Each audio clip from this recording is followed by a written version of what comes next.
Hello friends, welcome back to my channel. मैं doctor Priyanka Yadav और आज हम बात करने वाले हैं लो एएमएच के बारे में। एएमएच एक तरह का ब्लड टेस्ट है जो आप प्रेगनेंसी प्लान कर रहे हैं तब किया जाता है। एएमएच यानी कि एंटी मुलेरियन हार्मोन। अब ये एएमएच क्या है? ये आपकी ओवरियन ग्रेन्युलोसा सेल यानी कि ओरी में एक तरह के सेल होते हैं जिसके अंदर से प्रोड्यूस होता है और आपकी एजिंग के साथ ये कम होता जाता है। तो आपको अपनी ओवरी की एज जाननी हो तो आप एएमएच से जान सकते हैं। मेनोपॉज के टाइम पे एएमएच बिल्कुल कम हो जाता है, या हम ऐसा भी बोल सकते हैं कि एएमएच का कम होना यानी कि आपका मेनोपॉज नज़दीक आ गए ऐसा माना जाता है। अब पहले ये मेनोपॉज की जो एज रहती थी यानी कि एएमएच कम होता था वो एज रहती थी 40 से 45 साल की उम्र में, लेकिन अभी 20 साल की, 25 साल की, 30 साल की लेडीज़ में भी एएमएच कम पाया जाता है, जिसके चलते उसकी प्रेगनेंसी रुकने में दिक्कत आती है और शायद प्रेगनेंसी रुक भी जाए तो अबॉर्शन रेट भी बढ़ जाते हैं। तो एएमएच से हम यहाँ पर ये जान सकते हैं कि आपकी प्रेगनेंसी रुकने में कितनी देर लगेगी। आप नेचुरल तरीके से प्लान कर सकते हैं। आईयूआई करवाना चाहिए, आईवीएफ करवाना चाहिए, क्योंकि आज तक एक ट्रेंड बन चुका है आजकल कि यहाँ पर एएमएच कम जैसे मिलते आपको तुरंत ही आईवीएफ बोला जाता है। यदि आपको भी ऐसा बोला गया है कि आपका एएमएच कम है तो आपको आईवीएफ करा लेना चाहिए, आप नेचुरल कभी कंसीव नहीं कर पाएंगे, या बहुत ही ज़्यादा कम होता है तो डोनर एग के साथ आपको बोलते हैं आईवीएफ कराने के लिए, लेकिन ऐसा बिल्कुल नहीं है। एएमएच को ऐसा भी बोलते हैं कि कभी भी उसको बढ़ाया नहीं जा सकता, वो एक स्टेबल रहता है, लेकिन ऐसा बिल्कुल नहीं है। यदि आप होम्योपैथिक मेडिसिन लेंगे तो कम एएमएच को बढ़ाया जा सकता है। हमारे यहाँ 0.02 में भी प्रेगनेंसी रुकी है। हाँ, प्रेगनेंसी 0.02 में नहीं रुकती, उसको दवाइयाँ देने के बाद वो बढ़ जाता है। 0.02 से उसका एएमएच 3 महीने के ट्रीटमेंट के बाद ढाया गया, उसके 1-2 महीने में प्रेगनेंसी कंसीव हो गई। तो इसी तरह से होम्योपैथिक मेडिसिन से एएमएच को बढ़ाया भी जा सकता है। यदि आपको पीसीओडी की दिक्कत है जहाँ पर एएमएच 8, 10, 12, 25 तक हो जाता है एएमएच, तो उसको कम भी किया जा सकता है। एएमएच एक ओवरियन मार्कर है जिसकी रेंज बढ़ाया भी जा सकती है और कम भी की जा सकती है। तो यहाँ पर जैसे जैसे आपकी एज बढ़ेगी आपका ओवरियन रिजर्व कम होता जाएगा। एएमएच को ओवरियन रिजर्व के साथ यानी कि एंट्रल फॉलिकल काउंट एएफसी के साथ भी हम कनेक्ट कर सकते हैं। जैसे जैसे आपकी एएफसी कम होगी वैसे वैसे आपका एएमएच कम होगा, और जैसे जैसे पीसीओडी में आपकी फॉलिकल की संख्या बढ़ती है, पीसीओडी यानी कि पॉलीसिस्टिक ओवरियन सिंड्रोम, यहाँ पर आपके अंदर जो फॉलिकल्स होती है उसकी संख्या ज़्यादा होती है, तो नेचुरल है कि जो एएमएच पैदा होगा वो भी ज़्यादा होगा।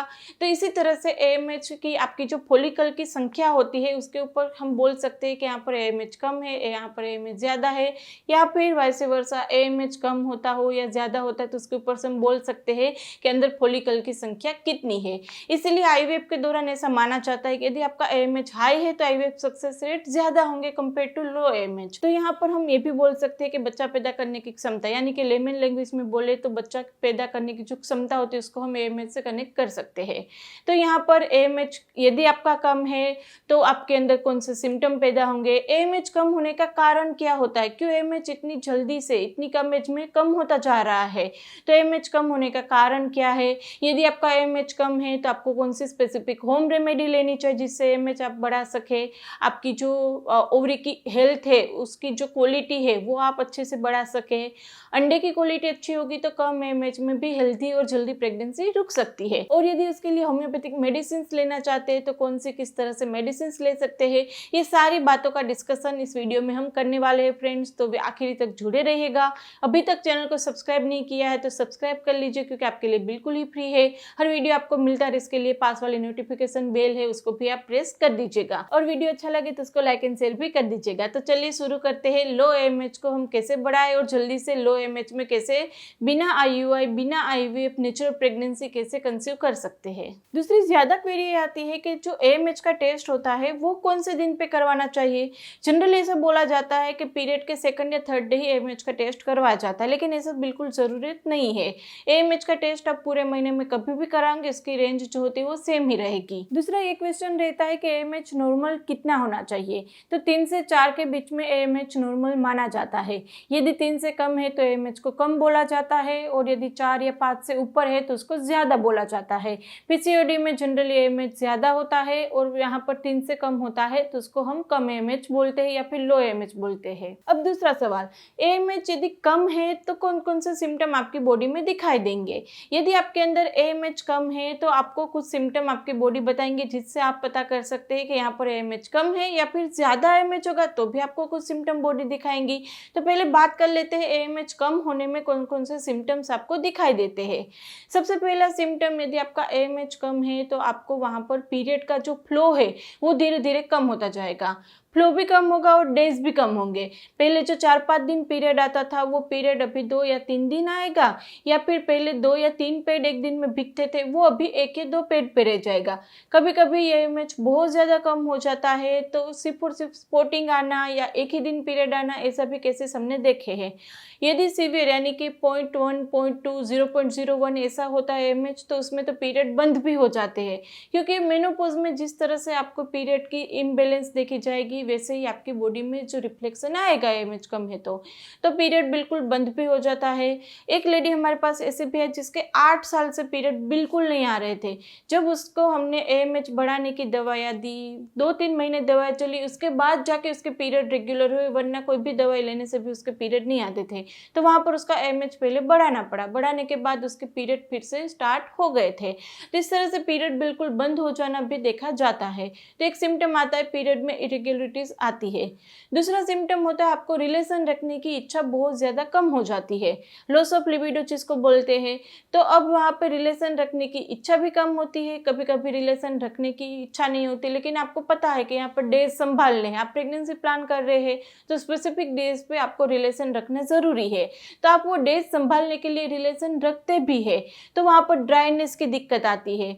जो डिस्चार्ज नॉर्मल लेडी में होना चाहिए उससे कम होता है। कभी कभी ओव्यूलेटरी डिस्चार्ज जो देखा जाता है, जो स्टिकी डिस्चार्ज होता है जिसको हम थ्रेड टेस्ट बोलते हैं करने के लिए, वो थ्रेड टेस्ट का जो डिस्चार्ज होता है वो डिस्चार्ज भी लेडी में नहीं मिलता यदि AMH कम है। दूसरा एक सिम्टम होता है आपकी ब्रेस्ट की साइज पहले से थोड़ी सी कम हो जाती है। ये बहुत ही कम देखा जाने वाला सिम्टम है, लेकिन कभी कभी कोई लेडी में ऐसा भी देखा जाता है कि जो साइज होती है वो पहले से कम हो जाती है।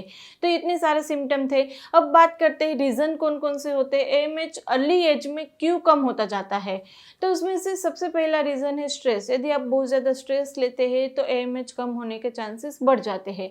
दूसरा रीजन जो होता है, यदि हस्बैंड और वाइफ दोनों शादी के बाद साथ में नहीं रहते हैं, अलग अलग रहते हैं, तो ये हमने अपनी इतने साल की जो करियर है उसमें हमने ऑब्जर्व किया है कि जो लोग हस्बैंड और वाइफ जॉब की वजह से या कोई और रीज़न की वजह से कम रहते हैं या साथ में भी रहते हैं तो रिलेशन की क्वालिटी क्वांटिटी दोनों कम होती है। यदि रिलेशन अच्छे से नहीं बनाते हैं आप लोग, उसकी जो क्वालिटी होती है वो मेंटेन नहीं करते, क्वांटिटी मेंटेन नहीं करते, यानी कि 2-3 महीने में एक बार रिलेशन बनता भी है तो आपकी इच्छा नहीं होती है। काम का प्रेशर, अभी हस्बैंड और वाइफ दोनों वर्किंग होते हैं तो काम का प्रेशर दोनों को रहता है, उसमें वो लोग ये भी भूल जाते हैं कि रिलेशन एक नीड है बॉडी की। यदि आप रिलेशन कम रखेंगे, चाहे वो जॉब में अलग अलग रहने की वजह से या फिर साथ में रहते हैं तो कोई और रीज़न की वजह से रिलेशन कम रखते हैं तो भी AMH कम होता जाता है। तो ये 2 मेन रीज़न वहाँ पर देखे जाते हैं। यदि आपका इसमें से यानी आप अलग अलग रहते हैं या रिलेशन की क्वांटिटी क्वालिटी आपकी कम है तो आप अपना AMH चेक कराएंगे, वो कम आने की संभावना बढ़ जाती है। अब AMH आपका कम है तो क्या किया जाए, AMH कम होता हो तो उसको बढ़ाने के लिए क्या किया जाए। AMH कम यानी आपको IVF ही कराना, ऐसा बिल्कुल नहीं है, क्योंकि IVF सक्सेस रेट भी आपको पता है, वो लोग ऐसा बोलेंगे 10 to 20% है, तो ऐसे ही पैसे वेस्ट क्यों करें। पहले शांति से अपना AMH बढ़ाओ, 2-3 महीना अच्छे से ट्रीटमेंट लो। 0.1, 0.2 में भी यहाँ पर प्रेगनेंसी रुकी है, 40 की एज में, 45 की एज में, 49 की एज में भी प्रेगनेंसी रुकी है। तो आराम से आपको थोड़ा सा टाइम अपनी बॉडी को देना है। यदि आप अच्छे से वहाँ पर प्लान करेंगे तो कम AMH में भी नेचुरल और हेल्थी प्रेगनेंसी रुक जाएगी। तो यहाँ पर ट्रीटमेंट में मेनली 3 पार्ट है। सबसे पहला है होम रेमेडी, दूसरा है एक्सरसाइज, तीसरा होम्योपैथिक मेडिसिन। तो सबसे पहले बात कर लेते हैं होम रेमेडी के बारे में। होम रेमेडी में आपको हमारी प्रोटीन सलाद की रेसिपी लेनी है और स्मूदी की रेसिपी लेनी है। प्रोटीन सलाद की रेसिपी यानी और कुछ नहीं है, स्प्राउट्स आपको लेने हैं। यदि आप स्प्राउट्स नहीं लेना चाहते हैं तो आप अंडे भी खा सकते हैं, पनीर भी खा सकते हैं या फिर प्रोटीन पाउडर वाला दूध पी सकते हैं। किसी भी तरह से प्रोटीन इंटेक आपको बढ़ानी है जिससे अंडे की क्वालिटी अच्छी होगी, प्रेगनेंसी जल्दी से रुकेगी। दूसरा, आपके अंदर आयरन, फोलिक एसिड और विटामिन B12 और ये सारे विटामिन की डेफिशिएंसी ना हो उसके लिए हमारी स्मूदी की रेसिपी लेनी है, जिसके अंदर आपको calcium, iron, folic acid, vitamin B12, protein सब मिलेगा। स्मूदी की रेसिपी यानी कि अंजीर और खजूर और बनाना है, जिसकी स्मूदी बना के आपको पीनी है। अब वो पीना नहीं चाहते तो आप वो सारे इंग्रेडिएंट कटोरी में लेके अलग अलग भी खा सकते हैं। तो इस तरह से स्मूदी की रेसिपी पियेंगे, प्रोटीन सलाद लेंगे आप, तो अच्छे से आपके अंडे की क्वालिटी अच्छी होगी, तो कम एमएच में भी जल्दी से प्रेगनेंसी रुक जाएगी। तीसरा पार्ट आता है वहाँ पर फोलिक एसिड की टेबलेट लेना। फोलिक एसिड की टेबलेट आप डेली ले सकते हैं। यदि बहुत ज़्यादा एमएच कम है तो CoQ10 भी आप ले सकते हैं। तो सप्लीमेंट्स भी आपको स्टार्ट कर देने चाहिए। अब बात करते हैं दूसरी वहाँ पर एक्सरसाइज के बारे में। तो एक्सरसाइज में यदि आपका वेट ज़्यादा हो तो आप वेट कम करने के लिए वॉकिंग कर सकते हैं या फिर आप हाई इंटेंसिटी वर्कआउट कर सकते हैं। लेकिन यदि वेट आपका स्टेबल भी है तो भी आपको ये ब्रीदिंग एक्सरसाइज तो करनी है, जिससे आपका ओवरियन हेल्थ अच्छी होगी। ओवरियन हेल्थ अच्छी होगी तो आराम से जल्दी प्रेगनेंसी रुक जाएगी। उसमें सबसे पहले एक्सरसाइज है अनुलोम विलोम, दूसरी है कपालभाति, तीसरी बटरफ्लाई एक्सरसाइज और चौथा है सूर्य नमस्कार, पांचवा है ओमकार चैंटिंग। ये 5 आप अच्छे से करेंगे डेली के तौर पे तो आपका स्ट्रेस लेवल भी कम होगा और ओवरियन हेल्थ अच्छी होगी, तो वहाँ पर कम एमएच में भी जल्दी से प्रेगनेंसी रुक जाएगी। तीसरा आता है होम्योपैथिक मेडिसिन। तो होम्योपैथिक मेडिसिन आप यदि लेना चाहते हैं तो उसके लिए आपकी प्रॉपर हिस्ट्री के बाद होम्योपैथिक मेडिसिन सिलेक्ट होती है। जैसे आपका पीरियड का फ्लो कैसा आ रहा है, पीरियड कितने दिन आता है, आपके बाकी के सिम्टम कैसे है, जैसे रिलेशन रखने की इच्छा है या फिर आपको इन्फेक्शन बार बार हो जाता है या नहीं, तो आपकी जो यूट्राइन हेल्थ होती है वो भी देखी जाती है। दूसरा होता है कि आपकी फेलोपियन ट्यूब कैसी है, तो बाकी सारे रिपोर्ट्स के अनुसार आपकी वहाँ पर ट्रीटमेंट डिसाइड होगी। कुछ होम्योपैथिक मेडिसिन है जैसे पल्सेटिला, ओवेरिनम, फोलिकुलिनम, कोनियम है, थुजा है, मेडोरिनम है, सिलिसिया है, अर्निका है। लेकिन इसमें से आपकी जैसे हमने बताया स्पेसिफिक हिस्ट्री के बाद डिसाइड होती है, तो उसके लिए कोई भी होम्योपैथिक डॉक्टर को कंसल्ट करने के बाद ले। यदि आप हमसे कंसल्ट करना चाहते हैं तो उसके लिए टेलीफोनिक अपॉइंटमेंट आप बुक करा सकते हैं। टेलीफोनिक अपॉइंटमेंट बुक कराने की सारी डिटेल हमने नीचे डिस्क्रिप्शन बॉक्स में रखी, वहाँ पर जाके आप टेलीफोनिक अपॉइंटमेंट बुक करा सकते हैं। यदि इसमें से भी कुछ कंफ्यूजन है तो आप हमें कमेंट बॉक्स में पूछ सकते हैं, इंस्टाग्राम पे फॉलो कर सकते हैं। वीडियो अच्छा लगे तो उसको लाइक एंड शेयर करना नहीं भूलना है। अभी तक सब्सक्राइब नहीं किया तो कर लीजिए, क्योंकि आप लोगों के लिए बिल्कुल ही फ्री है। तो चलिए आज के लिए बस इतना ही, फिर जल्दी से मिलेंगे। तब तक के लिए stay healthy, stay happy, bye.